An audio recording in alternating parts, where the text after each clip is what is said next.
जनसंवाद न्यूज, सत्य आणि विश्वासाची बातमी। अंबरनाथ पश्चिम पोलिसांनी देशी बनावटीच्या पिस्टलसह एका आरोपीला अटक केली आहे। अंबरनाथ पश्चिमेला बंद पडलेल्या डीएमसी कंपनीजवळ सापळा रचून पोलिसांनी ही कारवाई केली।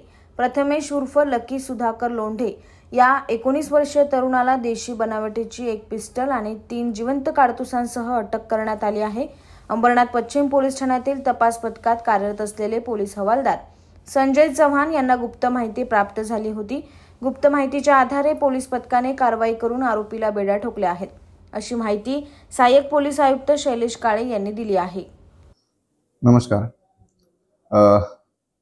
आज रोजी अंबरनाथ पोलीस स्टेशन येथे एक अग्निशस्त्र एका आरोपीसहित पकडण्यात आलेला आहे। त्यामध्ये आमचे डीबी पथकाचे पोलीस हवालदार संजय माणिक चव्हाण व सपोनी काजारी यांना या अनुषंगाने माहिती मिळालेली होती।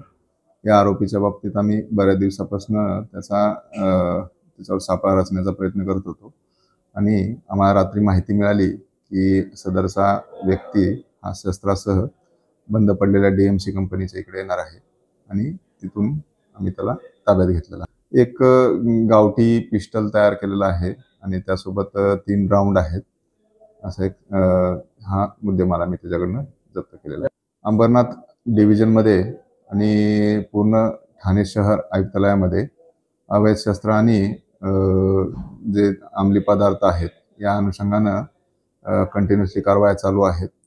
अशा प्रकारच्या माहिती मिळाली की तात्काळ त्यांच्यावर कारवाई करण्यात येईल। याबाबत माननीय पोलीस आयुक्त श्री आशुतोष डोंगरे सर, त्याचबरोबर आमचे joint CP doctor Dnyaneshwar Chavan sir, माननीय अप्पर पोलीस आयुक्त पूर्व विभाग संजय जाधव सर, माननीय डीसीपी श्री सचिन गोरे सर यांच्या मार्गदर्शनाखाली अशा प्रकारच्या कारवाया कंटिन्युअसली होणार।